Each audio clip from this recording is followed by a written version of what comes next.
s'mores? Last night in the service, I was so samished with getting my guitar and the microphone set up and starting the service, I forgot what the Talmidan until the Shabbat. I didn't want to say anything. Well, thank you. Actually, I'm glad you did it. I'm glad you did it.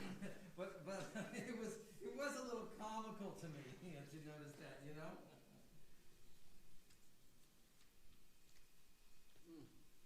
Now let's see here. Let's see if can I just turn this on? Is the system on? Albert's here. Oh, Albert. Yeah. Okay. You might have to push the button. Push the button, he said. Okay, I'm pushing the button. Good morning, Albert. That's great. Good morning, Rabbi. How are you? I'm well. How are you today? Good, thanks. So a little thing said came on RF mute off question mark. You should be able to talk into it. No, not yet.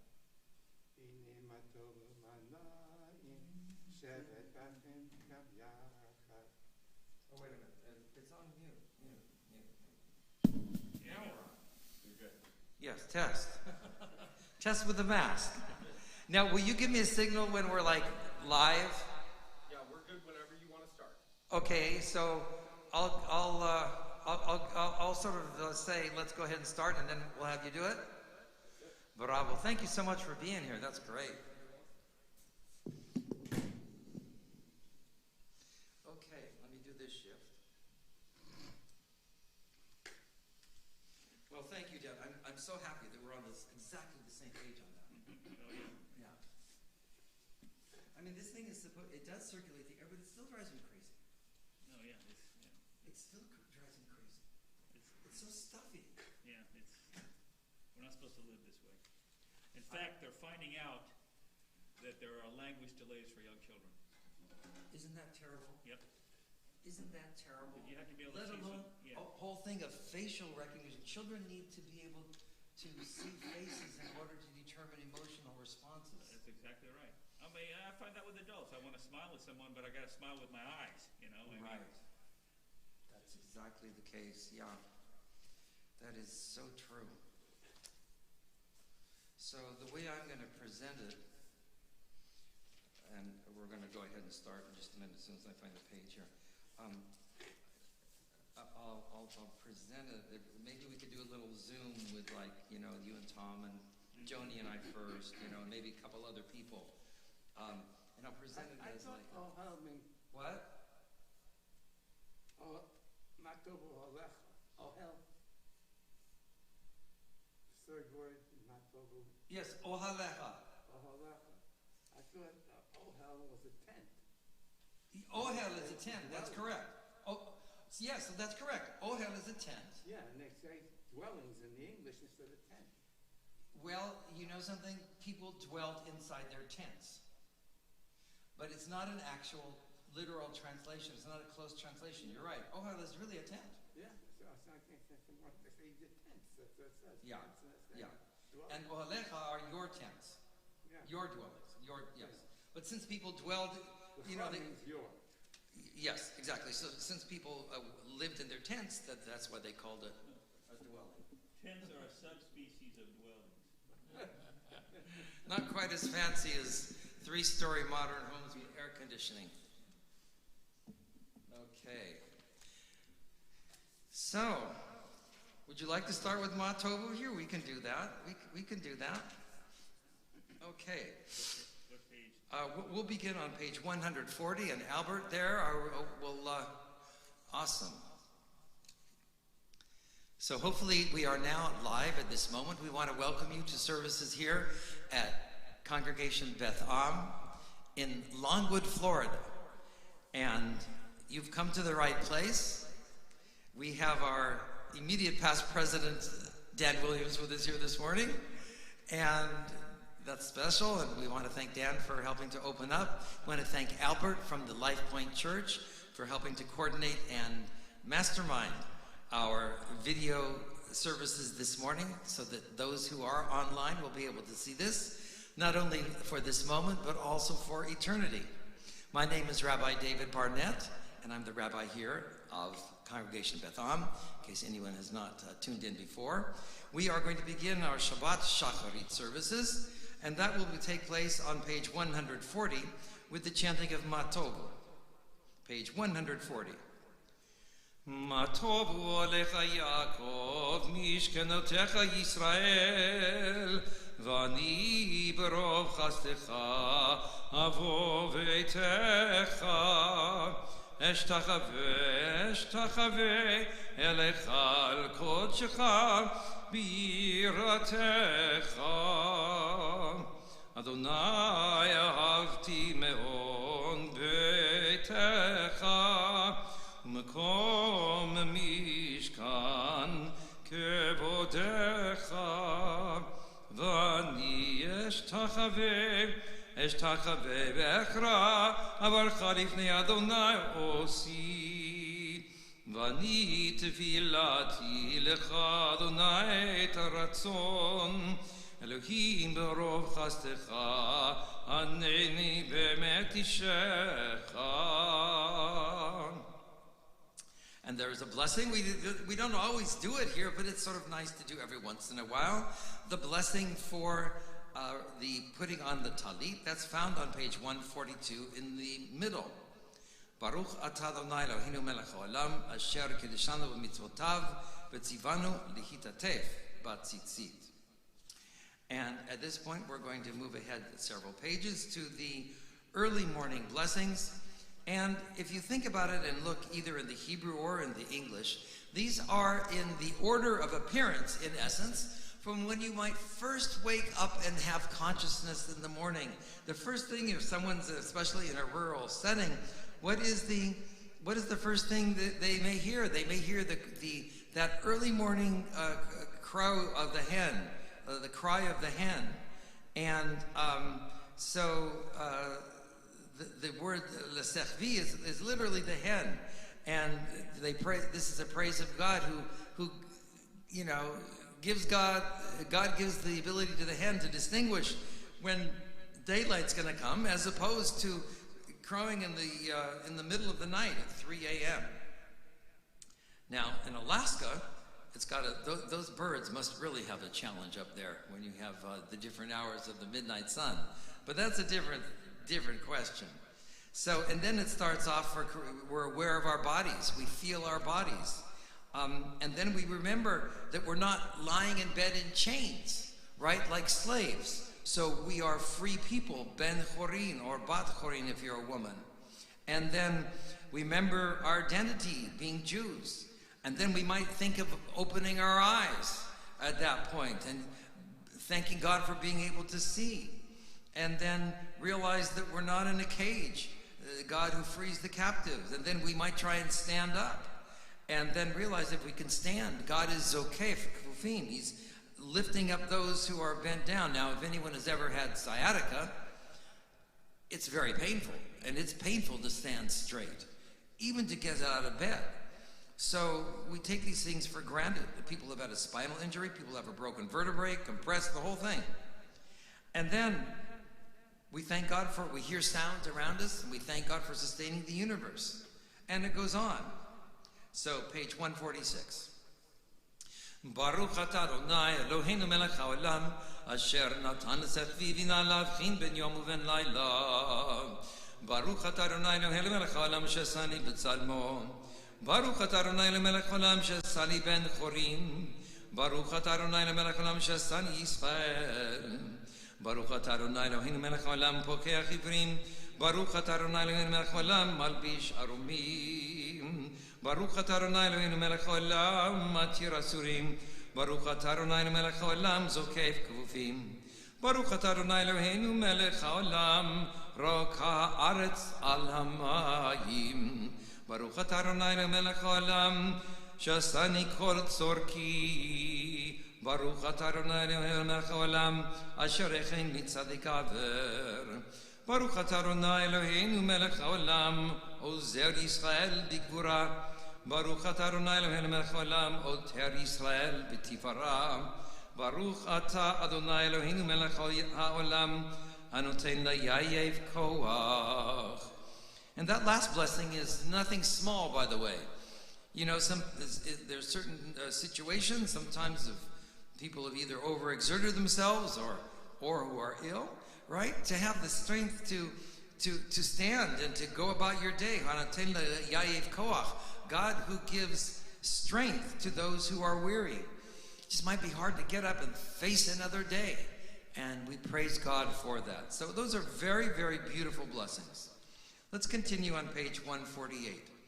Baruch atah Adonai lemelech haolam, hama'avir shina me'enayut u'ma me'afapayim.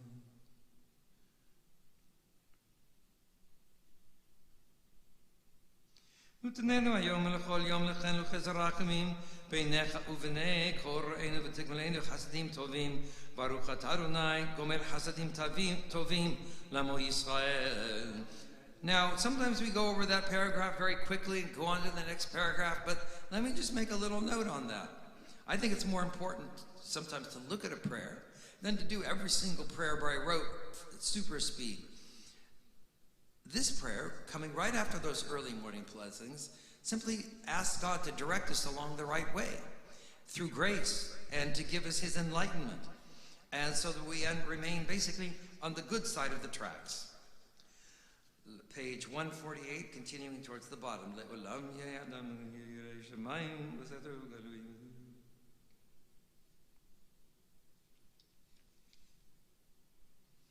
כי רומסים טוב ימי חיים חבל לפניך ומטר האדם מן הבהמה אין כי הכל חבל אבל אנחנו עמך בני בריתך. Page 150. Having made a contradistinction between human beings and the lowest of animals who are bound by total instincts, we're working our way towards praise of God and then to a Shema.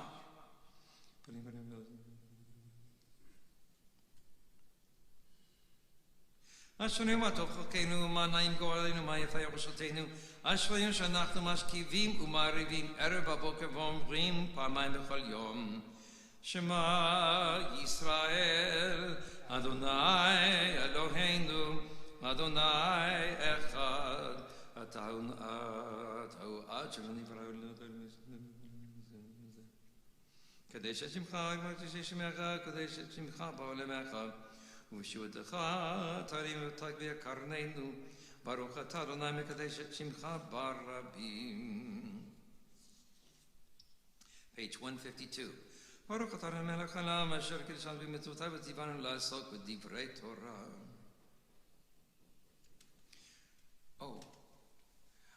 On page 153, let's read a little section here in English, and that is from the Mishnah, from Mishnah Peah. There are certain things that are not able to be measured. There is no prescribed measure. That means that there's no minimum, there's no maximum, but the more the better. And what are they? The following are commandments for which there are no prescribed measures. The crops on the border of the field to be left for the poor and the stranger, the gift of the first fruits, the pilgrimage offerings brought to the ancient temple on the 3 festivals, and most importantly, deeds of loving kindness and the study of Torah. So that having been said, we're going to continue here. Let's move ahead to page 168, the Psalm for the Sabbath day. Is that Osvano? Yes. Shabbat Shalom. Hayom Yom Shabbat קודש בו היו הלוויים אומרים בבית המקדש מזמור שיר ליום השבת טוב להודות כי שמחתני אדוני בפועלך במעשה ידיך ארנן.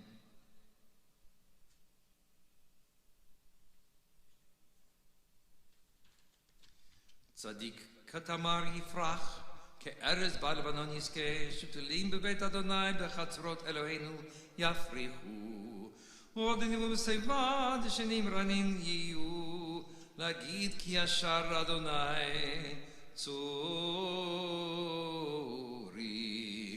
ולא עוולתה בו.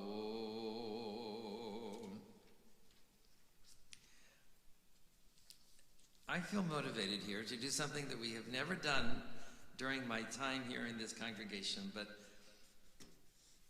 I don't think. Maybe once, no. Anim's Myrtle. There was a special melody that I learned in Israel. We'll just do the first couple verses and maybe the last one there. Let's see. So the melody that I learned, it goes Anim Zmiro v'shirim erog ki elecha nafshi tarog nafshi chimeda betzel yadecha dad kol rasodecha midei dabri v'chvodecha ומליבי אל דודך על כן אדבר בך נכבדות ושמך אכבד בשירי ידידות אספרה כבודך ולא ראיתיך אדם חכמך ולא ידעתיך ביד נביאך בסוד עבדיך דמית הדר כבודך. And then go down to Yerev Nasichi Alecha Ki Nafshi Tarog Elecha. So that gives us that's a very mystical poem. One could spend a whole service discussing that and analyzing that. It's very, very beautiful, very mystical. But at the moment, let's jump ahead to page 180, please, for Baruch Shamar. Baruch Shamar Vaya Olam Baruch Hu Sevrishit Baruch Omer Vosei Baruch Hu Zemekayim Baruch Merchem Ala Aretz Baruch Merchem Ala Briot Baruch Shalem Schar Tov V'Chayav Baruch Chai La'ad V'Kayam L'Netzach Baruch B'dei U'Matzil Baruch Shemo.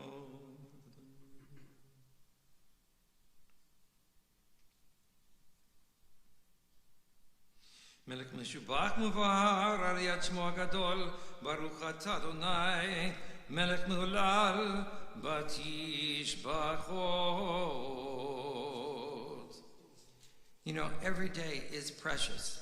And I just saw a caption on page 187. So the line from the psalmist, I don't know if it's actually in here. I don't see it's given the title, but it's Limnot Yameinu Ken Huda V'Nevi Levav Chochma. Teach us therefore to number our days, that we may gain a wisdom of heart. And so I'm just going to do on page 186 the conclusion to that psalm. Vayinomar Adonai Eloheinu aleinu u'maseh yadeinu konana aleinu u'maseh yadeinu konanehu. And now I'm very bravely going to bring us ahead in our Siddur here to page 216, immediately before Shochenad. Page 216, the paragraph before the last one. Mi yidmelach u'mi yishvelach u'mi yaroch lach el hagadol hagibor v'nora el elyon konei shamayim v'aretz nalelcha nushabechecha nuvercha nuvarech et shem kodshecha kamor leDavid baruchi nafshi et Adonai v'kol kravai et shem kodsho ha'el b'tatzmot uzecha הגדול בכבוד שמך, הגיבור לנצח, והנורא בנורתך, המלך היושב על כיסא רם ונישא. Page 218, we continue with Shochen Ad. Shochen Ad מרום וקדוש שמו, וחתור עלינו צדיקים באדוני, לישרים נבעתי לה.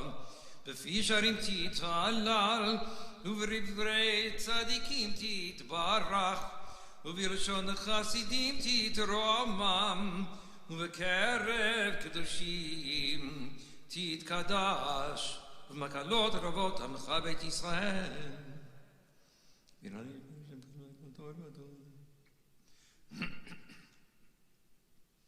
שכן חובת כל היצורים לפניך, Adonai Eloheinu v'Elokei Avotenu, להודות, להלל, לשבח, לבאר, לרומם, לנר, לברך, ולקלס על כל דברי שירו ותשבחות.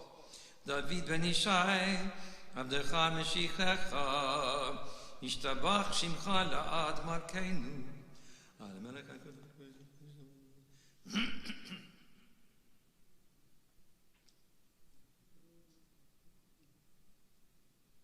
ברוך אתה אדוני, אל מלך גדול בתשבחות, אל ההודעות אדון הנפלאות. הבוחר בשירי זמרה, מלך אל חיי העולמים. At this point, we're going to continue on page 224, please. Page 224, with the blessing after the Baruch Hu, talking about light and enlightenment. Baruch atah Adonai Eloheinu melech haolam, yotzer or uvrei choshech, oseh shalom, uvorei et hakol. And we continue page 226 at the top. Hakol yiruka v'hakol yishabechucha, v'hakol yomru kodesh Adonai. At the bottom of 226, Ein kerkecha. Let's do this in English for a change today. Together, none can compare to you, and there is none besides you. There is none but you, and there is none like you. None can compare to you, Lord our God, in this world. There is none besides you, our sovereign of the world to come.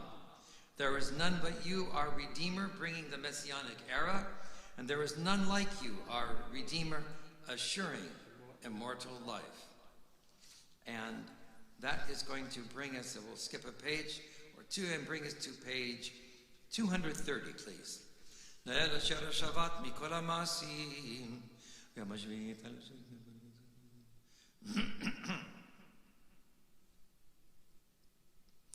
Let's מתחת יתברך מושענו על שבח מעשה ידיך ועל מורה אור שעשית יברכוך סלם.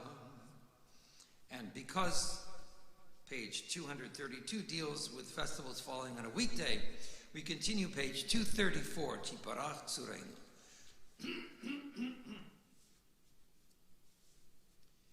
Tiparach Tzureinu, Malkinu, V'Galenu, V'Rekedushim, Yishtabashim, Chalal Malkinu.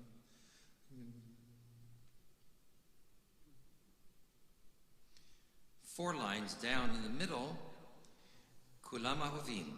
כולם אהובים, כולם ברורים, כולם גיבורים, וכולם עושים באימה ורע רצון קונם, וכולם פותחים מפיהם בקדושה ותורה, בשירה ובזמרה, מברכים ומשבחים, מפארים ומעריצים ומקדישים וממליכים, את שם האל המלך הגדול, הגיבור והנורא, קדוש הוא, וכולם מקבלים עליהם עול מלכות שמיים זה מזה, ונותנים רשות זה לזה להקדיש אותם, בנחת רוח בסופה ורע ובנימה, קדושה כולם כאחד, עונים ואומרים ביראה, קדוש, קדוש, קדוש, אדוני צבאות, מלוך לארץ כבודו.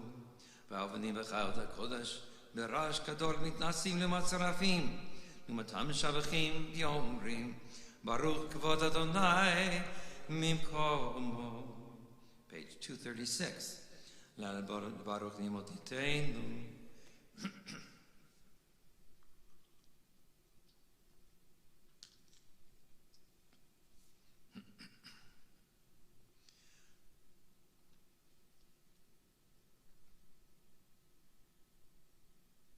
We come now on page 236, 4 lines from the bottom.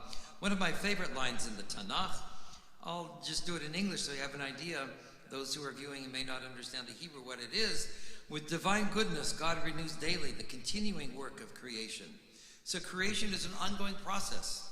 And this is a present tense verb.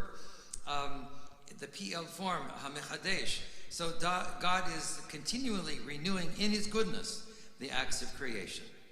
Ha-mechadesh b'tuvo b'chol yom tamid ma'aseh b'reshit kamur. Le'oseh orim gedolim k'le'olam chasdo.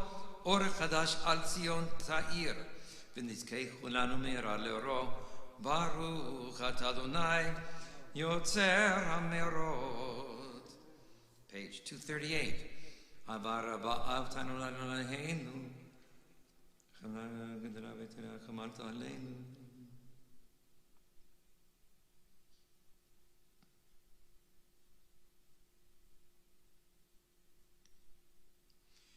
כי בשם קודשך הגדול והנורא בטחנו, נגילה ונשמחה בישועתך. And on page 240, at this time those who are wearing a talit will gather the four corners of the tzitzit, the four corners of the talit called the tzitzit, and symbolically make this an ingathering then from the four corners of the earth, all of the dispersed Jews everywhere, back to the land of Israel. והביאנו לשלום מארבע כנפות הארץ, ותוליכנו כמו מלינו לארצנו, כי אל פועל ישועות אתה ובאנו בחרת מכל עם ולשון, וקרבתנו לשמך הגדול סלע באמת, להודות לך ולייחדך באהבה. ברוך אתה אדוני, הבוחר במו ישראל באהבה. Amen. Page 242. Shema Yisrael, Adonai Eloheinu, Adonai Echad. Baruch Shem Kavod Malchuto Le'olam Va'ed. Ve'ahavta et Adonai Elohecha, v'chol levavcha, v'chol nafshecha, v'chol me'odecha, ve'hayu הדברים האלה אשר אנוכי מצווך היום על לבביך ושיננתם לבניך ודיברת בם בשבתך בביתך ובלכתך בדרך ובשוכבך ובקומך וקשרתם לאות על ידיך והיו לטוטפות בין עיניך וכתבתם על מזוזות ביתך ובשעריך. And we continue with the remaining paragraphs of the Shema, continuing through page 245.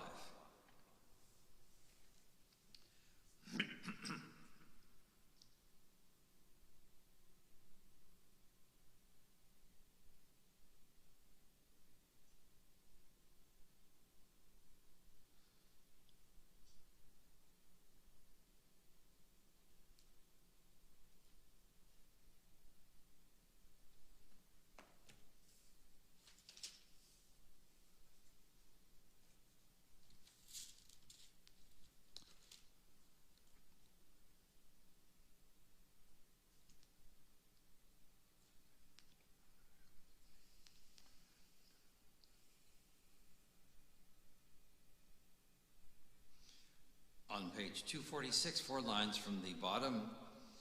למען תזכרו עשיתם את כל מצוותיי, והייתם קדושים לאלוהיכם. אני אדוני אלוהיכם, אשר הוצאתי אתכם מארץ מצרים, להיות לכם לאלוהים.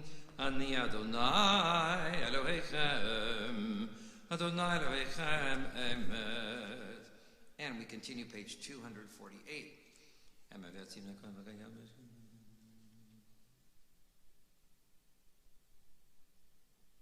לדור ודור קיים ושמו קיים וכיסו נכון ומלכותו ואמינותו לעד קיימת ודבר קיים.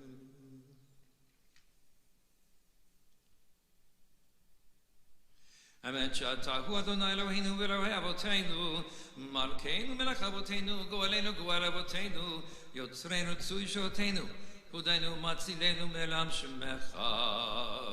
אין אלוהים זולתך, עזרת אבותינו אתה ומעולם.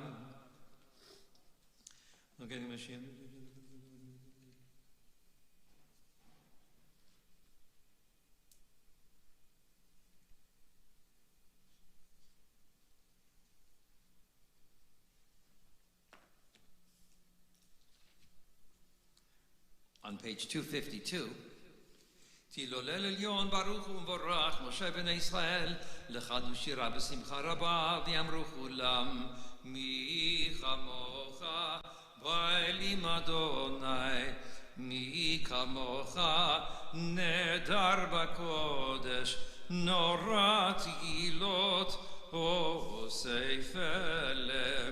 שירה חדשה, שמחו גאולים, שמך על שפת הים, יחד כולם הודו והמליכו ויאמרו, אדוני ימלוך לעולם ועד. צור ישראל, קומה בעזרת ישראל, ובטחן ומך יהודה וישראל. גואלנו אדוני צבאות שמו, קדוש ישראל, ברוך אתה אדוני God Yisrael. At this time we will face our eastern wall, and on page 255 we will begin our silent prayer, or individual prayers, without going through the Heichei Kedusha form right now. Page 255 through the end of the Amidah for our Shacharit service. The end of the Amidah ends on page 266.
So what I'd like to do here this morning a little bit is to just talk a little bit about our Torah portion. Then I'm going to actually go into the Haftorah, which is a very powerful and somewhat scary Haftorah, actually. But it's based on the Haftorah itself from the book of Jeremiah. Really takes its opening, you could say its opening basis from the first section here, also of Parashat Mishpatim, the corresponding Torah portion. So for those of you who have your Chumash in front of you, you can certainly go and get one there. Perhaps you can follow with me at certain points here in our discussion of the Torah portion this morning. So in the previous Torah portion, Parashat Yitro, we had the giving of the Ten Commandments. You had the Ten Commandments. Very, very dramatic and very, very awesome, but brief. And not always detailed as to how you could apply general principles in particular situations.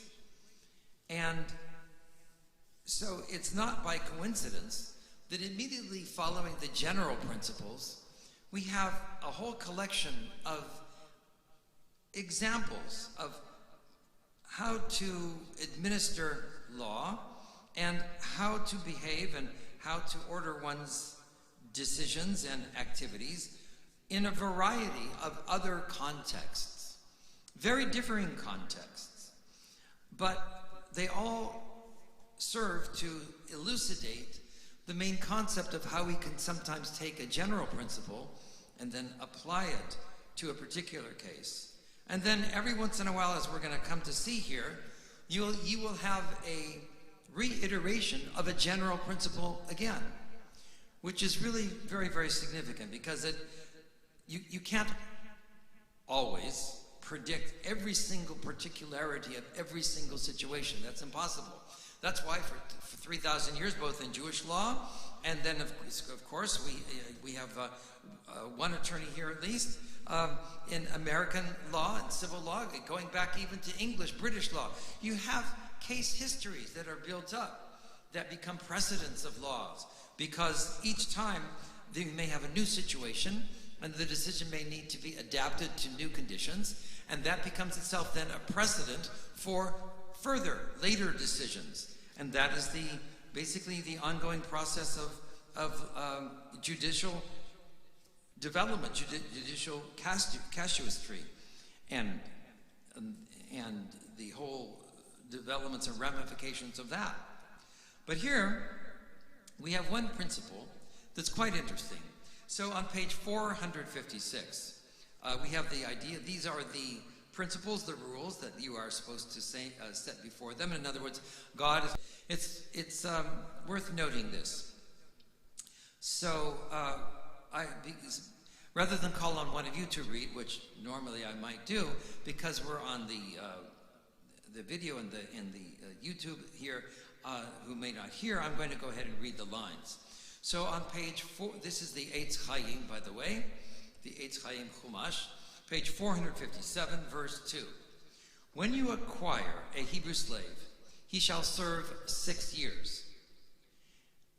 In the 7th year, he shall go free without payment. So let me make a little comment here. That means there is a limitation set on periods of slavery and forced bondage from the outset for a Jewish slave. Did they have slaves? Yes. Basic indentured servants? Yes. But they set a time limitation on the period of service. It wasn't for a lifetime. It was not in perpetuity. Now, in verse 3, if he came single, he shall leave single. If he had a wife, his wife shall leave with him. Fair enough. If his master gave him a wife, and she has borne him children, the wife and her children shall belong to the master. Because in many ways, this was seen as human capital. The grow, just like sheep in a flock grow, cattle, you have the growing of a herd. These were considered economic assets, just like other economic assets to a degree. They still had certain rights, but they were considered property. They were considered economic assets. So he's supposed to leave his wife and his children and leave alone. But if the slave declares, look, he may have loved the woman, he may have bonded with the children. Children, need both parents. I love my master. He's given. Now I'm going to. Why would he love the master? Well, it's probably been a master who's been, not beating him every day, fair to him, treating him decently, at least with respect, realizing that sometimes people have hard economic times in earlier stages of their life. They end up in difficult, sometimes exasperating situations. Okay, so he had to rent out his time and labor. Many people do that economically in other ways without necessarily being in formal slavery. But he cares for the master likes him, They have a good rapport. He loves his wife and children, and he does not want to go away. He doesn't want to go free. Then it's a very interesting ritual that ensues. First, I'm going to read it, and then I'm going to ask a rhetorical question. And we can have even some participation on that. And then we'll see how that aligns with the thinking of the rabbis. So he doesn't want to go. His master shall take him before God. He shall be brought to the door or the doorpost. Notice where he's brought, the doorpost. And his master shall pierce his ear with an awl, and he shall then remain his slave for life. Now, many of you know that in the Jewish tradition, we consider our bodies to be on loan from God. It is in the category of what the rabbis call a pikadon, a loan. And therefore, it is not ours to willfully destroy it, that is, to, God forbid, take our lives, or to even alter unnecessarily anything about our physical bodies in any permanent way, except for things like medical things that may be, like a tooth filling or things like that, or a different joint, that's different. But to demarcate the body with scar lashes, with, I have to say it, even tattoos, other demarcations, is not a Jewish real thing. It's really prohibited, except for two situations. Now, the first happens when most of us as men, young men, really young men, like babies and infants at the age of 8 days, are circumcised. And this is quite an interesting thing. Boy, Gaval, please forgive me. With the mask and everything, I always have to take the kippah off before I put on the mask, and then I take off the mask and I got samished. So, out of respect, here we'll continue. Azoy. But unlike something that you can put on your head, the circumcision and take off or forget, you're not going to forget that you've had the circumcision, and it's there. And the circumcision has been something that our forebears, our patriarchs who've come before us, have literally put their lives on the line for. When it was prohibited in certain situations, first by the Greeks, maybe even earlier, but certainly by the Greeks, and then later the Romans at times, Jews would die. They would sometimes choose martyrdom. Now, some during the Hellenistic period, as you recall when we talked about Hanukkah, some went over to the Greek side, and they wanted to be Greek. But that's the issue of circumcision and males competing, because for the Greeks, the idea of the body itself was seen as sacred, unaltered. And so when the men completed nude in the Olympics, in the first Olympics in the Greek athletics, for a man to be circumcised was seen as a disgrace. It was just an abomination, and even at that time, some attempted to undo their circumcisions. But the circumcision has actually a reference in our Haftorah today. The language of the circumcision, which is literally the cutting of a covenant. And you'll realize here, let me go back, because actually there's the reference in the Haftorah to this specific idea. So let me explain it. It's worth really understanding about. It gives a much deeper appreciation of, and we'll come back to the specifics of the awl on the ear being pierced in a minute. But let's go down this road of the original covenant, the concept of the covenant, and then relate it to circumcision and see how it would be called. And it's inherently what Susan K. Langer, the world's expert decades ago in the 20s of linguistics, called a pregnant symbol. That means it intrinsically has a meaning. It's not just something that you assign to a meaning arbitrarily, like a stop sign, which we agree communally means when someone's supposed to stop, except when they don't and almost run you over, as God and the angels were protecting me from this week. That having been said, The original covenant, if you think back with Abraham and God, it was called the covenant between the parts. Do you remember that? How many remember? It's called the Brit Ben Betarim. How many remember that? Yes. Okay, some don't. It's worth discussing for a minute. The rabbis found, it came from an ancient Middle Eastern oath-making ceremony. And what they would do when they were making a treaty or a covenant or an agreement, they would take animals and they would literally cut the animals in halves, and longitudinally, and they would put one half of the animal on one side of a little pathway, put the other animal on the other half, on the other side, and then they would have flames, so they had fire at the same time, flames, all along this kind of longitudinal trench. And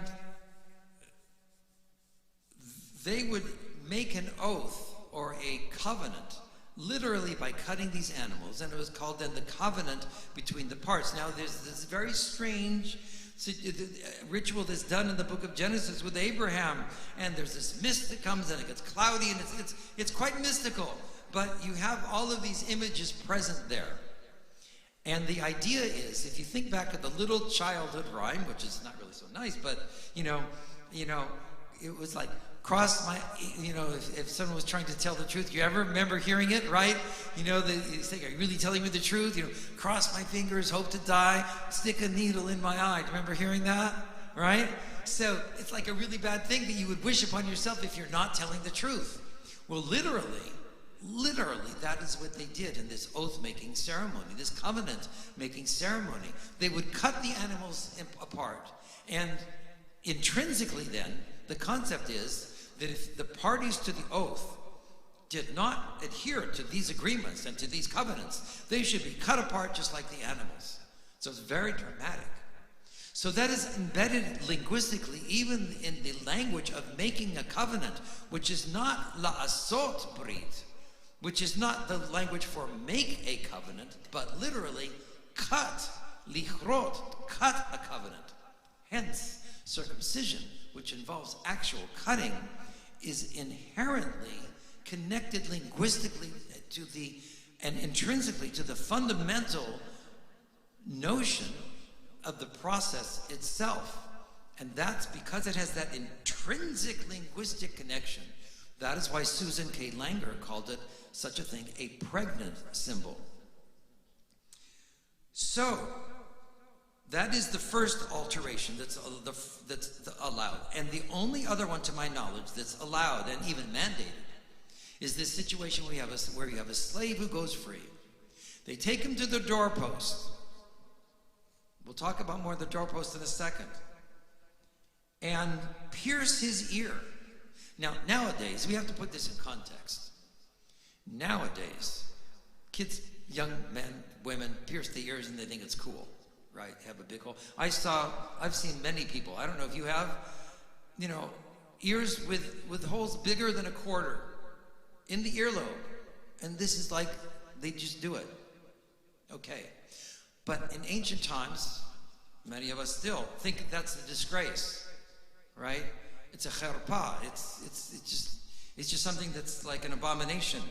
And yet here, this hole is commanded to be made. Does anybody remember the rabbinic reason why? The rabbis noticed this. And what does it say about the nature of us as human beings? And why the ear? And what's the connection to Mount Sinai? Anybody have an idea? Let me share with you the answer of the rabbis. The answer of the rabbis is that we are meant and intended by God to be free. Think of it. That's the whole purpose of Yetziat Mitzrayim. What were we redeemed from? From Avadim to Bnei Chorim, from slaves to free people. And it was done communally. It was a communal redemption. And then where were we brought? To Mount Sinai. And we were brought to Mount Sinai then to be able to celebrate our relationship with God within our peoplehood. So the rabbis said that the ideal state is for us to be free, not to be enslaved, not to be indentured. Now, this man fell in love with his wife. They have a beautiful relationship. He doesn't want to leave his kids. It's humanly understandable, but it's still not ideal. So they take the person to the doorpost, take the man, and they make a hole in his ear. Why the ear?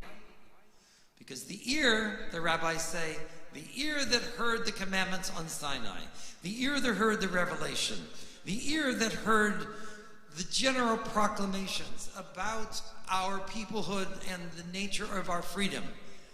When that ear now hears that he's going free and he chooses not to be free and remain enslaved, something's wrong there in the ideal sense. Yes, he loves his wife and his children and his family. That's understood. But there's still something wrong. That's not the ideal state for a person to be in perpetual slavery. God wants us to be free. Therefore, the ear is demarcated with a sign of disgrace. Now, why the doorpost? Now that I've explained that much, think of what we put on the doorpost. The mezuzah, right? The mezuzah is symbolic of the whole Torah. It's symbolic of the redemption. It's symbolic of the revelation that was read in the previous portion. So again, it's highly symbolic. It's intrinsically meaningful, right? Because we're commanded to place the mezuzot on the doorpost of the house, right? That's in the Shema itself. Al mezuzot beitecha uvish'arecha, right? On your house and on your gates. So the person who doesn't want this state of freedom is taken dafka, specifically. It could be taken anywhere, but it's not random. Specifically dafka, with intent, to the doorpost, and then physically altered. Isn't that fascinating? Now, when I introduce the Haftarah later on, I will point attention to that part of the concept of the cutting of the covenant and how the parts are have been how the understanding of the covenant was portrayed. Was violated in a similar situation centuries later. And as a result, basically a proclamation was made by God that the Jews would be destroyed. And that, not all of them, but those who rebelled would be killed and literally fall victim to the sword and cut apart. And they use the same language, and we'll find those verses, and it's very dramatic. So let's just discuss a few other verses here, and then we'll go on to the Haftorah. So,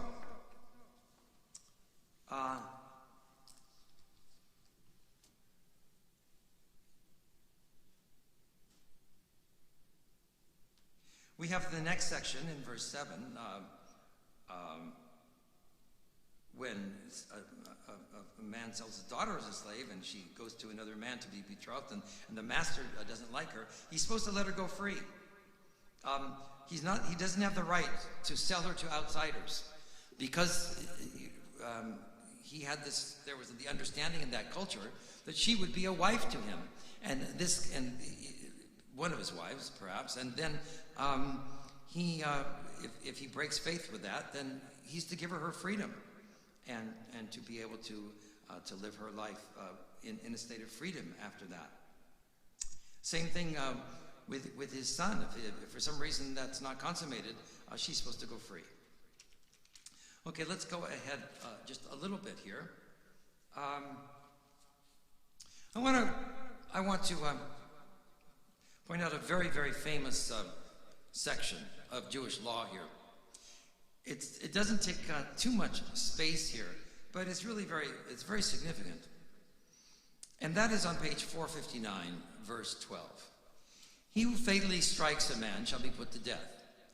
Okay, so in other words, if someone just comes along and willy-nilly, not in self-defense, but just takes a club and gets angry at someone, hits him over the head and kills him, that's murder. And that there's capital punishment for that. However, sometimes there are things that happen literally by accident. If he did not do it by design, but it came about by an act of God, I will assign you a place to which you can flee. So what kind of example of that did the rabbis give? Well, does anybody, I might have mentioned it once, I don't know. Does anybody remember or think of a classic kind of example for that? So two men are out in a forest by themselves, woodcutters, lumberers. They have axes. Has anyone here ever used an axe? Okay, I did a lot when I was younger, right? Have you ever had an axe handle, or excuse me, an axe, what do you call it, the blade, basically, or the axe head, thank you so much. Have you ever had an axe head fly off the handle? You have, okay, it happens, right? And you have to think, now we have, modern technology. We have, there's metal that they put in there when it's manufactured to keep the wood tight against the axe head tight against the handle. But sometimes it wears down, sometimes the metal falls off, it gets loose. And the axe head, thank you for that help with that word. I was trying to think what it was. Yes, the axe head falls off. And when it falls off, so think of a full swing, right? Especially a heavy axe, right? You're bringing it around like this. Uh-oh, John's standing right there. He was just standing in the wrong place at the wrong time. No, thank goodness I have my left eye. That happened to me with a golf club. Backswing of a golf club. Didn't realize that little David was there, thank goodness. But you just can be in the wrong place at the wrong time. But what happens? So the man dies. But his family doesn't believe that it was just an accident like that, right? They're going to say, how many times is an accident like that? These are great axes. They're made by Herschel over here, and Herschel's been doing axes for 50 years. We've never had an axe head fall off. That's just ridiculous. You guys got an accident, and we're going to come and kill you. And the guy's terrified. And so they call those blood avengers. Basically vigilantes from the families. They're upset, they're angry, and they think that the guy's lying to save his life, and they want to kill him. So in order to prevent that, the man goes, takes an oath before God. I didn't kill this man with intent. It was an accident, and they give him a place to flee. And in Hebrew, they designated 7 different cities, and they're called Arei Miklat. Now, if anybody's been to Israel and you think of Israel, they have bomb shelters. They call them Miklat, right? This safe refuge, right? So they go to these special cities, these cities of refuge, where there is they have a special city that the Avengers are not allowed to enter. And the person is allowed to stay in that city for many years until a specific moment happens. Does anybody know what that moment is? Anybody ever heard of this? How long can the person there who had this accident, the person, he killed the other guy, but it was by accident. How long can he remain in that city? Anybody know or remember? He can remain in that city until the death of the high priest at the time. So you better hope that high priest lives a long time. Right? The Kohen Gadol. And then after the Kohen Gadol dies, he doesn't have the same degree of protection. Does not have the same degree of protection. So that's called those are called the cities of refuge. We shall mention here, he who strikes his mother or father, or even insults. Now, what do they mean by insult? They mean give a curse. In the culture there, they believe that curses, and actually I think there's some reality to this, curses have a power of themselves. That it's just an evil energy that's cast upon that person. So if someone does that to a parent, they're supposed to be put to death. Pretty dramatic. And then they have different demonstrations of different situations of torts in the next set of laws. So for those of you who have become attorneys there, you have the beginning of tort law. But let me mention something in particular that we should all remember and be cognizant of, and that is the following. The development of Jewish tort law is not just limited to the laws of the Torah. There are 3 humongous volumes of Talmud, which have the Mishnah and then the commentary of the Gemara in Aramaic, that discuss these various situations of torts and situations in such incredible detail that they stand really unique amongst all the law codes of the world. There are a few other law codes that have developed such detail. One of my teachers said even the Islamic code in certain areas does that, and certain aspects of Judaic Talmudic law were incorporated even into British common law. And there was a rabbi who was one of my teachers, Alav Shalom, Rabbi Ben-Zion Bergman, who was an expert in this. He was not only a Talmudic expert, but he became an expert in, he got his JD degree, and he was an expert in making correlations between Judaic law and civil law, American civil law.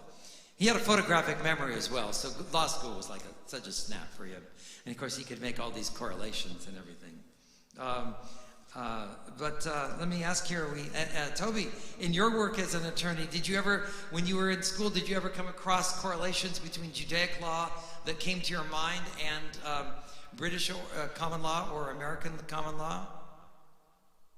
I can't tell you off the top of my head. It's been several years ago. Yes, a few years ago that he went to law school. That's okay. But just for the point here, you can remember that there were many of these correlations. And we're talking volumes of Talmud that are, so the folio of Talmud, the page of Talmud is like this tall, for the camera, let's see, this tall and this wide. And the volumes are like this wide. Let's see, how can we do this with the camera seeing? So they're this wide, right? So, we're seeing 3 big volumes of Talmud, and they're called gates. Baba Metzia, the first gate, Baba Kama, the middle gate, and Baba Batra, the last one. 3 big, humongous, very complex codes of Jewish law dealing with the whole issue of torts and legal process. I'll say this. Like in law school, about 99% of it was how everything came from British common law. So Yes. everything talked about Jewish law was like not very much at all. Yes, yes. But certainly a lot of Talmudic law actually did enter into the British common law. And one can find many, many examples of that. So that having been said, I think this would be a good time to have the blessing for those who are ill, because I know we have some people here who really, it's very meaningful to add certain names to. So let's have the break between Torah and Haftorah discussions here. Going back to the back page of our book, I will chant our Debbie Friedman melody and then mention the list I have and then ask you for any other names you might like to add. Misha beirach avoteinu mekor habracha limoteinu. May the source of strength who bless the ones before us help us find the courage to make our lives a blessing, and let us say Amen. So we have Shelley Ackman, Steve Asheim, Mana Bakov, Mildred Baumstein, Teresa Kella, Emilia Cooley, Audrey Dash, Bruce Dash, Gordon Feinberg, Miriam Feingold, Bunny Graham, John Higgins, Donald Ingram, Alan Jacobs, Rita Kindle, Norman Levin, Steve Lifshin, Sandy Minkin, Dom Salfi, Loretta Scher, Harleen Schreck, Leslie Schilchinger, Izzy Sigmund, Saul Stein, Bill Thompson, Peter Teitelbaum, Nancy Town, Herb Weissman, Katharina Williams, Label Ben Margolit, Liebe Shlomit, Rachel Bat Margolit, Feivel Shlomo Ben Dvorah, Israel Ben Etel, Avram Ben Benjamin, Rachel Sarah Bat Leah, Dvorah Sarah Bat Josefina, and let me add Jeff Wayne. Then let me start on this side here. That's Marsha, right? And the mask is hard to, yes, okay. Any others here? Toby? Tom Rapsatara and Eric Lindstrom. Okay, fine. Osvaldo? Thank you. Yeah. Okay. Jeff?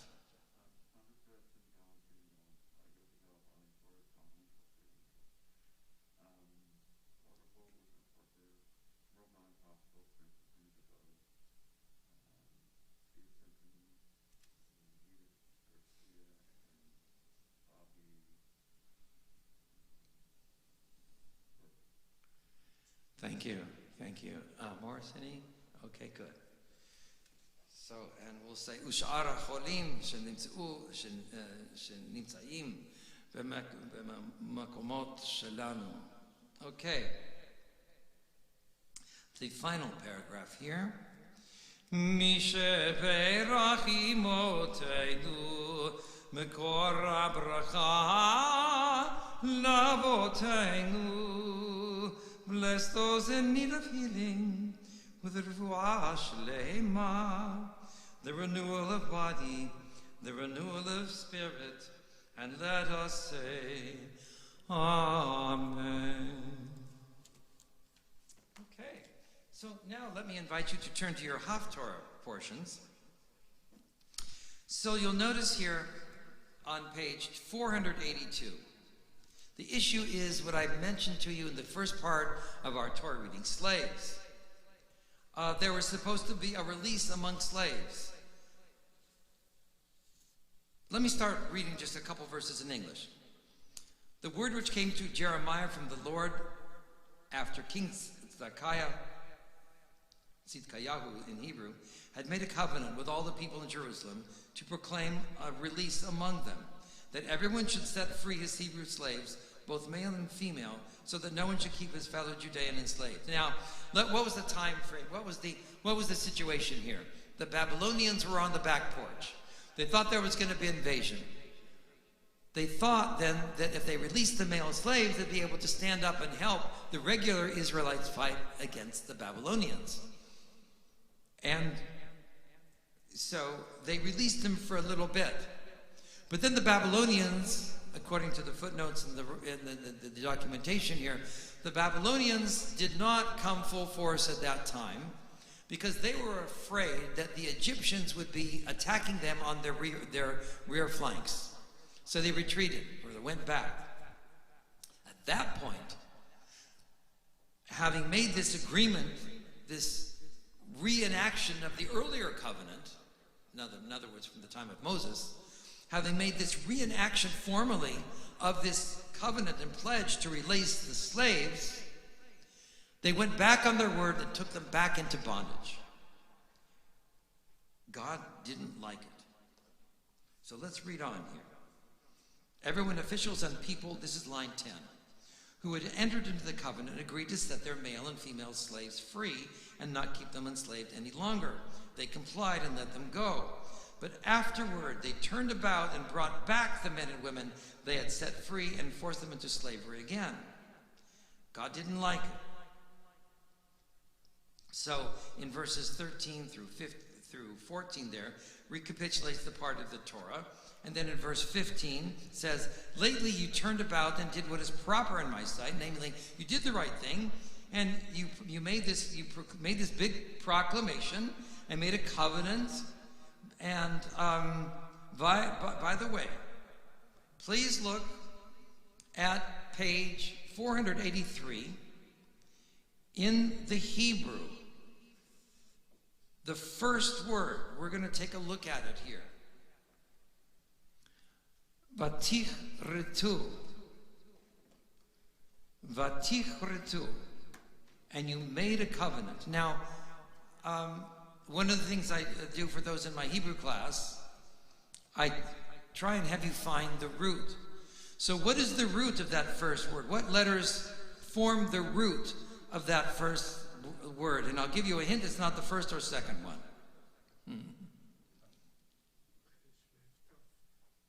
Say it again, Morris. That's right. Chaf, Resh, Taf. And what does it mean? What does that root mean?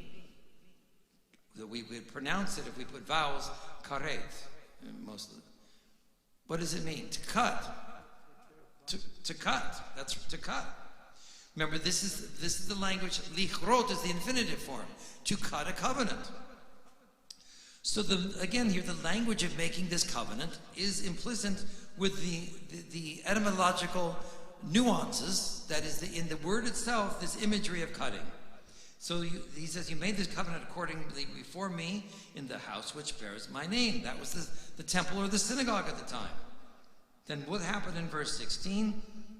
But now you have turned back and have profaned my name. Each of you has brought back the men and women whom you have given their freedom and forced them to what? La'avadim v'lishfachot. You forced them to be slaves again. To be slaves and bondwomen again. I'm just kind of confused. What right do you have? What kind of laws is that said you can make this a slave, you can't make this a slave? Okay. So this was a situation, probably, this text doesn't tell us exactly the background, but we have to presume that it was legal to have it was legal to have a Jewish slave. Again, from the example that I gave, where people fall into hard times and difficulty. So it's sort of given here that these groups of people were in a position of slavery, in essence. But it was supposed to be, do you remember from the Torah, it was supposed to be a limited time frame, 6 years, right? It's not a lifetime deal. It's not like, unfortunately, what happened in the South here, right? I guess, still just used to living in the North, but in the South, here, during times of slavery in this country, several hundred years ago, it wasn't a 6-year deal. They were brought in from Africa, they were sold, and it was a lifetime situation. And as they increased, similar to what was in the ancient Hebraic, in the ancient biblical situation, right? If the slaves had children, they remained the property of the plantation owner. I mean, that was part of the way slavery worked. I don't understand the meaning of enforce them to be your slaves again. Oh, okay. They had the weapons, probably. In other words, they had freed them, but they got together. That's a very good question in a way. I mean, how come at that point they had been freed? I guess. Let me read the note. Force them. The Hebrew. First of all, let's look at the Hebrew there. Just a second. That's a good question. V'tich b'shu. Kavash. Okay. It's a technical term for economic oppression. It can be also used to indicate the physical subjugation of land. So they had some connection with them. Maybe they had a little, I don't know. But maybe they had they were dependent formally on the masters anyway, and maybe they again had children and wives and all that. They didn't have anywhere to go. They didn't have assets to buy land. They were given maybe a freedom for a short period of time, then it was taken back. We have to assume that they had the societal oppression enough to make it so that they could be forced back into slavery. Actually, it's a very good question. So you'd really have to get an insight into what the legal and, in essence, police structure was at that time to force these people back into servitude.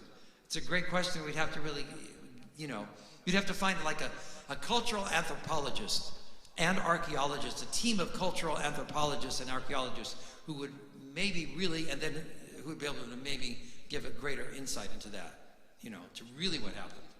We don't know, but we just sort of have to go, we can assume there was some type of pressure and connection. Well, Dan, do you have a...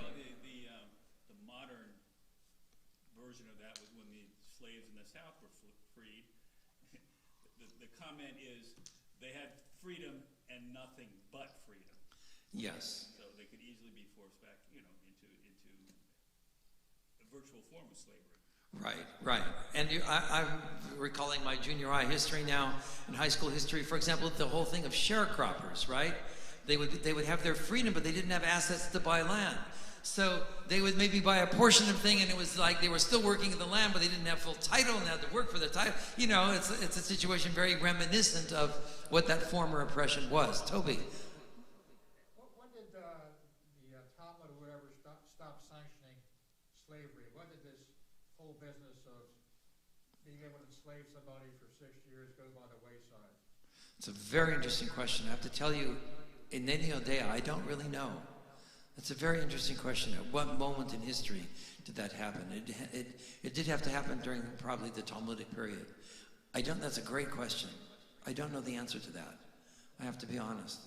Let's see if we can maybe do some research and find that out. That would be very interesting to find out. But in the context here of our Haftorah, so what's happening here? See, I'm doing there is a reason for doing this, so that you really have an understanding as I'm going to be chanting the Hebrew. You really get a feeling of how powerful this is, and it's awful. This next section is really. I was studying it late last night before I went to bed. It could give nightmares. It didn't give me a nightmare, but it could. I mean, listen to you if you really get into this language here, right? So, what happens in verse 17? You see, when you're reading in the Hebrew, it's even more powerful. And I'll give you an example of why it's even more powerful sometimes. So what is happening in verse 17? Assuredly, thus says the Lord, you would not obey me and proclaim a release, each to his kinsman and countrymen. Lo, so therefore, right? And I want to look at, I'm trying to look for the word, the equivalent for, well, the word, therefore, it'd be like hineni, here I am. Like, here's it coming. I proclaim your release. And let me go to the Hebrew here. I proclaim your freedom, the word of the Lord. But freedom to what? Sort of like what Dan was saying, only 20 times worse here. El hacherev, to the sword. El hadever, to the pestilence. El hara'av, to the famine. V'natati etchem l'za'ava, and I will make you a horror to all the kingdoms of the earth. I will make the men. Now here's where again this language comes in. I will make the men who violated my covenant, who did not fulfill the terms of the covenant which they made before me. And it uses the word covenant, brit, asher kartu lafanai, which they cut literally before me. So in English here you have the word made, but in the Hebrew they cut a covenant. They made a covenant. See, the way you say make a covenant is by cutting a covenant. So they cut a covenant before me. Okay, and then they put in English the word like, because the Torah doesn't have that preposition. They say ka'egel, but they don't. So ha'egel, the calf, asher kartu, the shnaim, which they cut in half. I mean, so you're going to make the people like this calf, cut in half. Ve'ya'avru ben betarav, so as to pass between the halves. That is literally a reference, like I shared with you, not only to this enactment, but really it's going back to Genesis, to this original covenant formation in Genesis, which it talks about, and it's very strange there. It's like, and Abraham's passing through, and it's like this, he's like in this dream state, and you've got the smoke and the fire and everything, and these animals are cut in half. And he goes in sort of a slumber. It's quite strange, but here you have a reference to that same language, to that same principle. And then again, the next verse, it's saying, and the officers of Judah and Jerusalem, the officials and the priests, and all the people of the land who passed between the halves of the calf. Ben bitraya egel. So they must have really done this ritual, literally in a later time themselves. Then it gets worse. What happens to them? It's not pretty.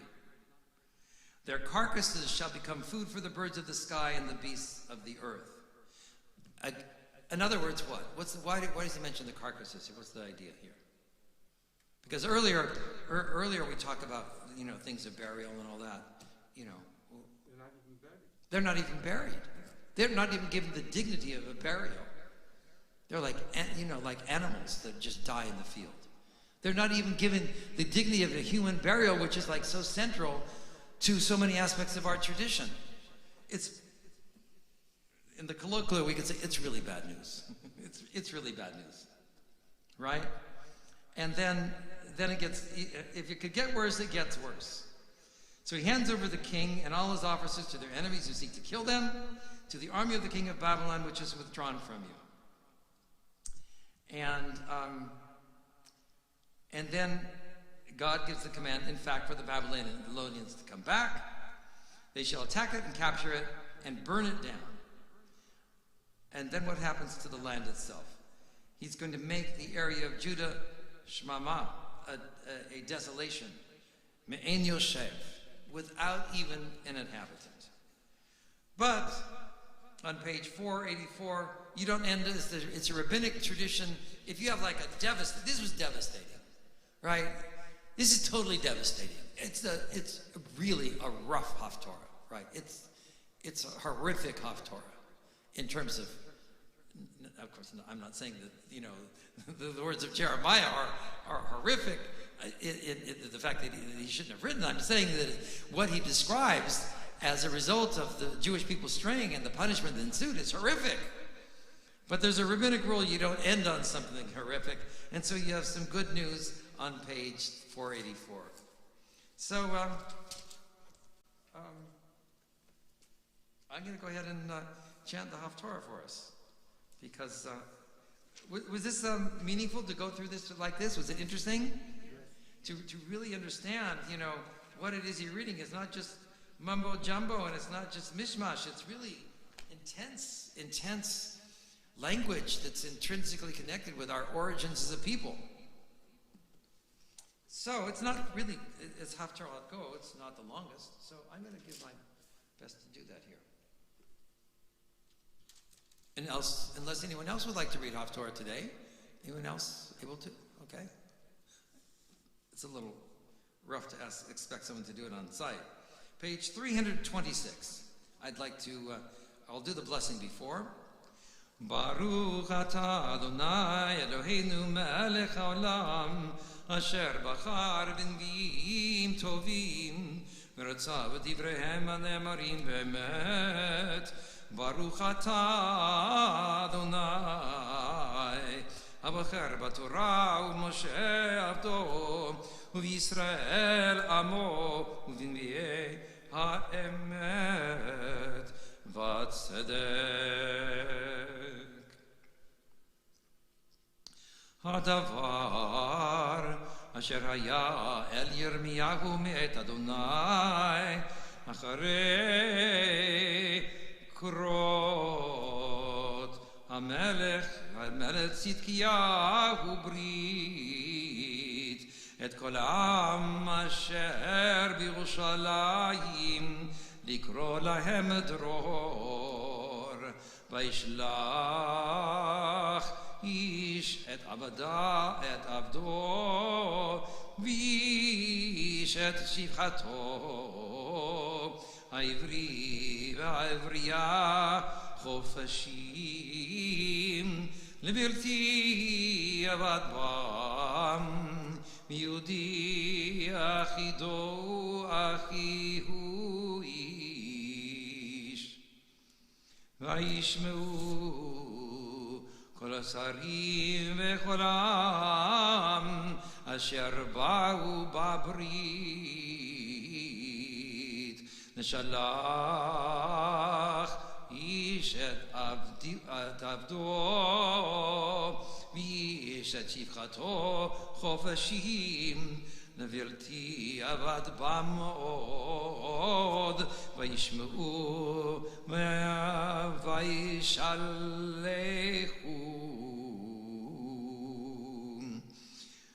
וישו אחרי כן וישיבו את העבדים ואת השפחות אשר שילחו חופשים ויכבשו לבדים ולשפחות. ויהי דבר אדוני אל ירמיהו בעת אדוני לאמור. כה אמר אדוני אלוהי ישראל, אנוכי קראתי ברית את אבותיכם ביום הוציא אותם מארץ מצרים מבית עבדים לאמור. מקץ 7 שנים תשלחו איש את אחיו העברי אשר ימכר לך ועבדך 6 שנים ושילחתו חופשי ממך. ולא שמעו אבותיכם אליי ולא הטו את אוזנם. ותשובו אתם היום ותעשו את הישר בעיניי לקרוא דרור איש לרעהו ותכרתו ברית לפניי בבית אשר נקרא שמי עליו. ותשובו ותחללו את שמי ותשיבו איש אל עבדו, איש את עבדו ואיש את שפחתו אשר שילחתם חופשים לנפשם ותכבשו אותם להיות לכם לבדים ולשפחות. לכן כה אמר אדוני אתם לא שמעתם אליי לקרוא דרור איש לאחיו ואיש לרעהו. הנני קורא לכם דרור נאום אדוני אל החרב אל הדבר ואל הרעב ונתתי אתכם לזעבה לכל ממלכות הארץ. ונתתי את האנשים העוברים את בריתי אשר לא הקימו את דברי הברית אשר כרתו לפניי העגל אשר כרתו לשניים ויעברו בין בתריו. שרי יהודה ושרי ירושלים הסריסים והכהנים וכל עם הארץ העוברים בין בתרי העגל ונתתי אותם ביד אויביהם וביד מבקשי נפשם והייתה נפלתם למאכל לעוף השמיים ולבהמת הארץ. ואת צדקיהו מלך יהודה ואת שריו אתן ביד אויביהם וביד מבקשי נפשם וביד חיל מלך בבל העולים מעליכם. הנני מצווה מאדוני והשיבותי אל העיר הזאת ונלחמו עליה ולכדוה ושרפוה באש ואת ערי יהודה אתן שממה מעין יושב.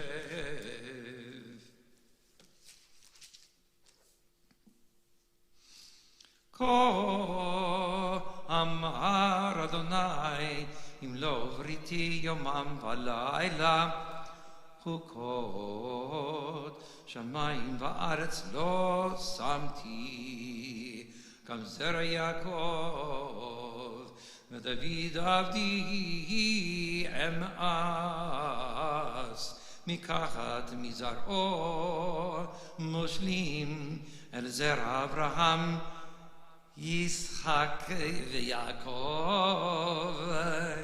כי אשוב שובותם וריחמתי. I just want to make a little tiny note here. In verse 26, it's the mention of the patriarchs. Now here's we have a case, we know it's really wrong, but yeah, it's written. So I read it the way it's written. Abraham, it says Yitzchak. They got mixed up between someone who couldn't say the tzadi, and they made the sin sound, they put it a sin. Yitzchak, it's not Yitzchak, it's Yitzchak. Yitzchak, with the tzadi. But that's a scribal error. But it got preserved in our tradition, so that's the way we still read it there.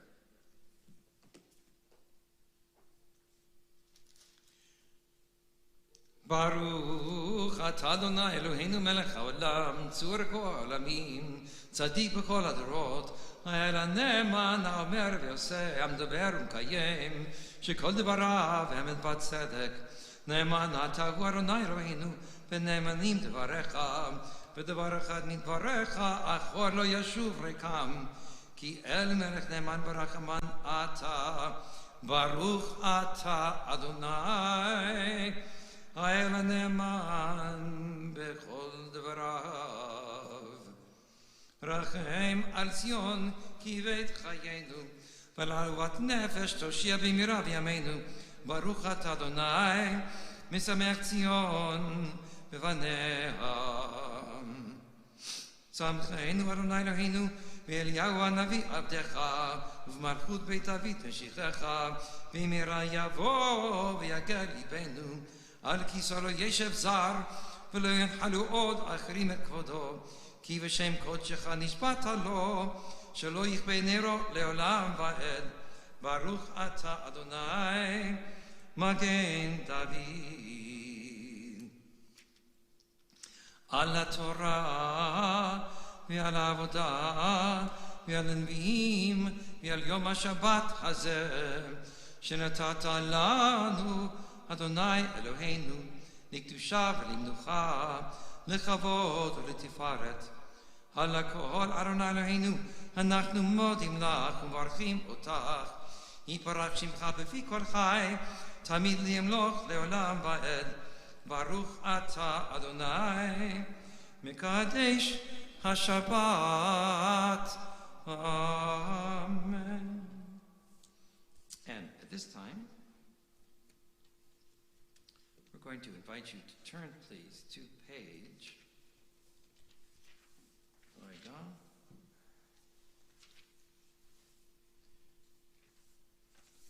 We have different. Oh, there we go. Okay. In this Siddur, you have different interpretive services, sometimes interspersed in things. So I'm just sort of going to mention one of them today. So at this moment, we will continue our Musaf service with our Musaf service b'yichid individually. If you want what I still call the traditional version, that would be on page, yes? Next week is Rosh Chodesh. Yes, but because we didn't have a Torah reading, I'm not going to do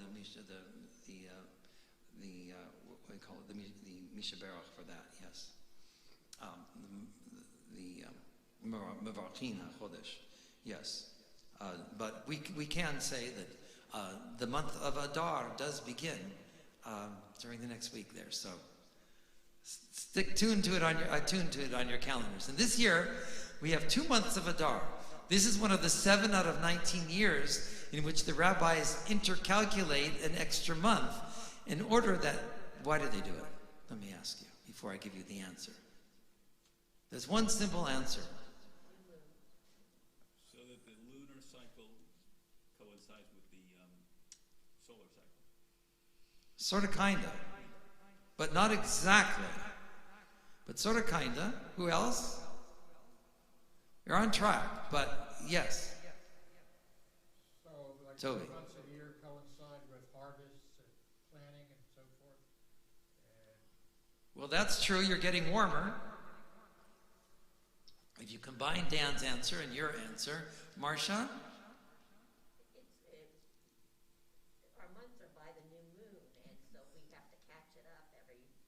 That's correct, because the lunar cycle is shorter, 28 to 29 days, as opposed to the Gregorian calendar. That's correct. Yes, what else? But what is the reason why we have to do that? I mean, there's no, in other words, if it's an imperative to catch up, yes, then you do that. But why? There is a reason. You have to have a reason why. There's one really big reason why. Anybody know? Well, you'll be learning something else here today. So let's think of Yetziat Mitzrayim. When we say that, the Exodus of Egypt, what time of the year did it happen? Remember, when you're sitting around the table, one of the first things you do, you eat something from the ground, right? Springtime. Passover always has to fall in the spring, sometime in the spring. Now, spring can be long. It's not necessarily just 1 month, right? But it has to fall in spring. If you did not intercalculate the months, eventually, Passover would be falling at Hanukkah time, right? When it's really dark out and cold. Wouldn't that be strange? That would really be strange. Can you imagine Passover at Hanukkah time? It'd be like, December, Passover in December, November, December. It would be very weird.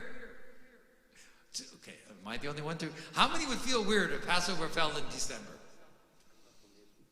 I would feel bad, very weird. I guess it wouldn't bother Dan. It wouldn't bother Morris here. It would drive me, I don't know. I don't want to say it would drive me crazy, but it would be really weird.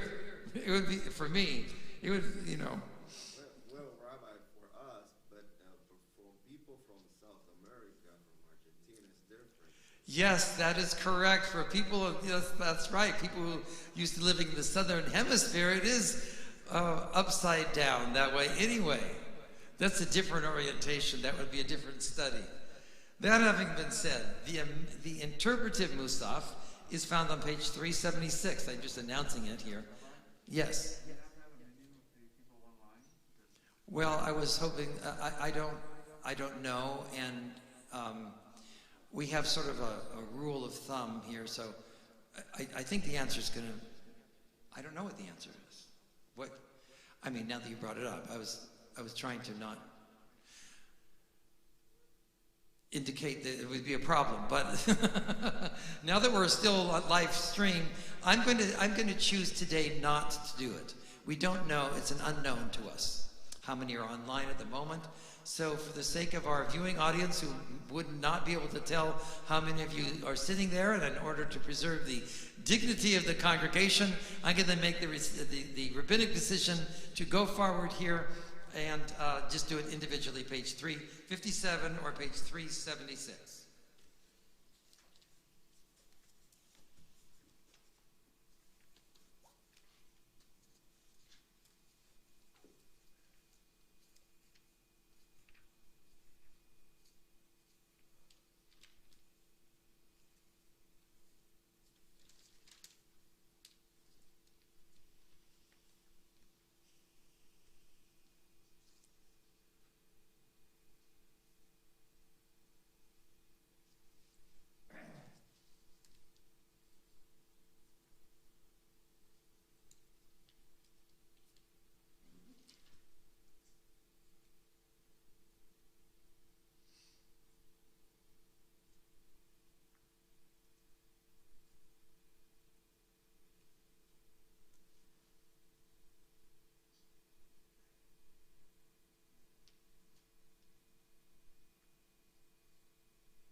at this time, I'm going to invite us to turn to page 400 for Ein Kelohenu. If you're continuing your individual prayer, please continue to do so. Ein Kelohenu, Ein Kadonenu, Ein Kemalkeinu, Ein Kemoshienu, Mi Kelohenu, Mi Kadonenu, Mi Kemalkeinu, Mi Kemoshienu. Nodel Eloheinu, Nodel Adonenu, Nodel Malkeinu, Nodel Moshienu, Baruch Eloheinu, Baruch Adonenu, Baruch Malkeinu, Baruch Moshienu, Atahu Eloheinu, Atahu Adonenu, Atahu Malkeinu, Atahu Moshienu, Atahu Sheitiru Avotenu Lefanecha Et Ketoret Hasamim. And at this time, we'll invite you, please, to rise for the Aleinu, page 402, as we face our eastern wall. עלינו לשבח לאדון הכל, לתת גדולה ליוצר בראשית, שלא עשנו כגויי הארצות, ולא שמנו כמשפחות האדמה, שלא שם חלקנו כהם, וגור עלינו ככל המונם, ואנחנו קוראים ומשתחווים ומודים לפני מלך מלכי המלכים, הקדוש ברוך הוא, שהוא נוטה שמיים ויוסד הארץ, ומשב יקרו בשמיים ממעל, ושכינתו זו בגבי מרומים. הוא אלוהינו אין עוד, אמת מלכנו אפס זולתו, ככתוב בתורתו, ודעת היום וישבות אל לבביך, כי אדוני הוא האלוהים בשמיים ממעל, ועל הארץ מתחת, אין עוד על כן.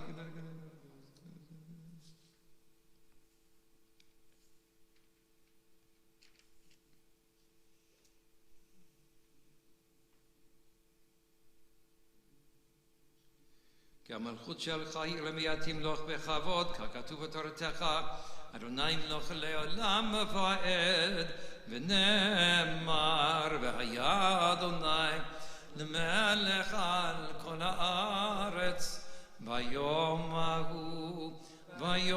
ההוא יהיה אדוני אחד, ושמו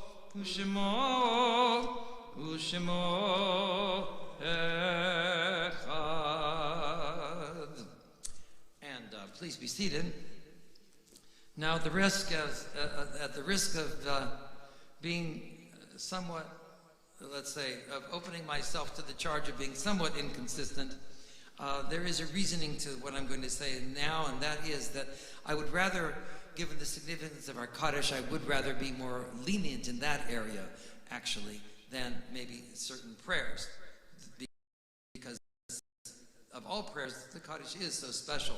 And so I'm going to say that I have been in many congregational situations where indeed the Torah is counted for one for the minyan. So on that basis, we're going to count the Torah, and assuming that other things are in place without going into further details, and that I'm going to say that we have the sufficient quorum to be able to say Kaddish. And so I'd like to first mention the Yortzeiten of the ones that we have here. And the first that I have is Myrtle, well, I forget how I was told to say it last night. Myrtle Patek, I think.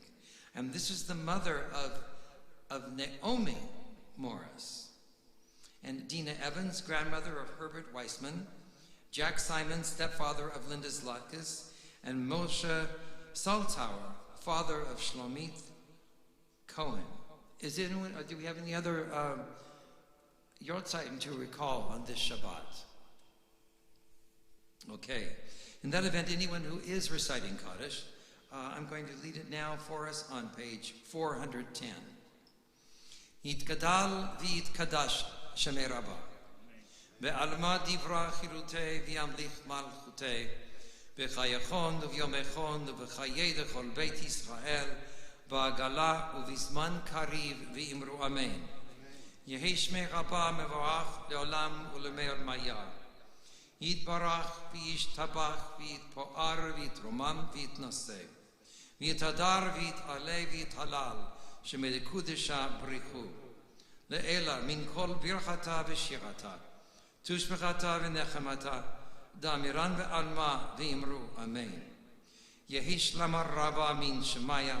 V'chayim aleinu v'al kol Yisrael v'imru amen. Oseh shalom v'imromav. Hu ya'aseh shalom. Aleinu v'al kol Yisrael v'imru amen. May God grant comfort to all of us who mourn, and may the memory of those for whom we mourn remain among us as a loving, living, and inspiring benediction. And we can say, Amen. So at this point, I'd like to call upon Dan for some congregational announcements here. Officially now as immediate past president, immediate past co-president, but we'll call upon Dan to go for it. Shabbat Shalom. Thank you, Rabbi. Thank you for leading services. Thank you all for being here today and making a minyan. Super Bowl squares, they're going fast. So if you want to get in on the chance of earning or winning a lot of money, make sure you contact either Herb or Tom this week and make your reservation. And you can send your money too. We're having a Super Bowl party at the home of Lisa and Eric Alpert on 2 weeks from tomorrow on February 13th. And so we'll be sending out information on that, and we'd like to get RSVPs. I think 2 weeks from last night, February 11th, Friday, February 11th, we will be Zooming, at least that night.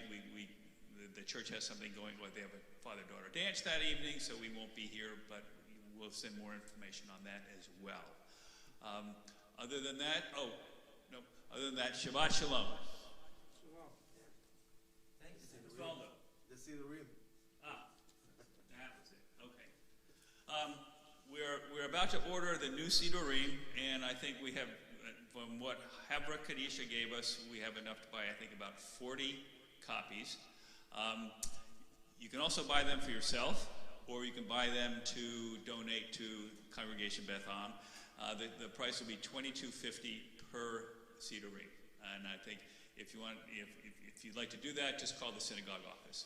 And most important, we have Lois Smith will be starting this week on February 1st, working as our administrator in the office. She'll be working part-time, so if you have any questions, any business or whatever, call the synagogue office, and if you don't get a hold of her immediately, she will return the call probably within the day. Shabbat Shalom.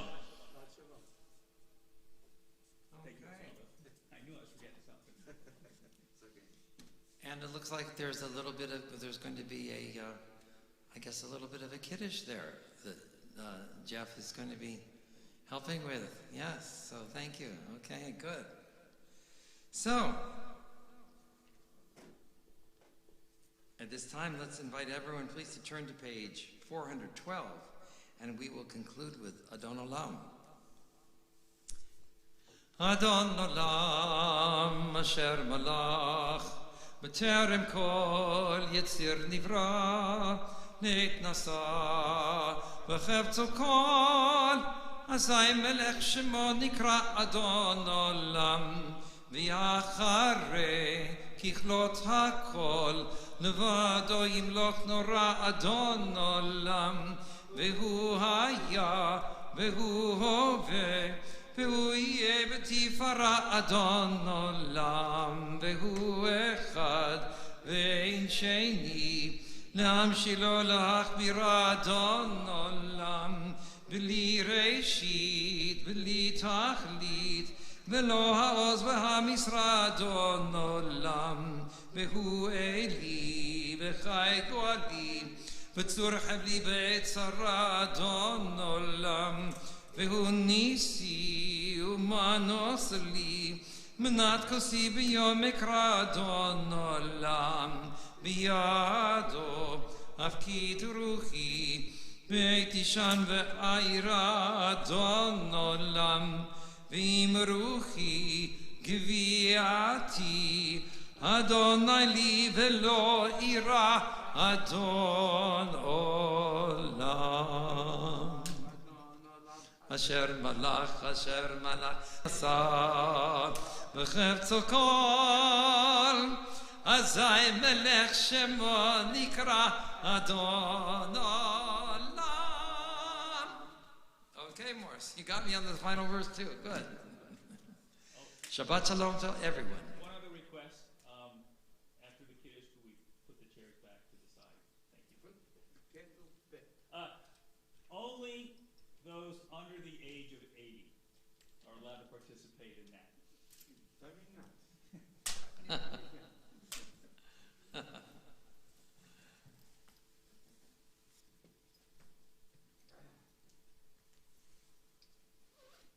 Oh, so you identify as 39? Like Jack Benny.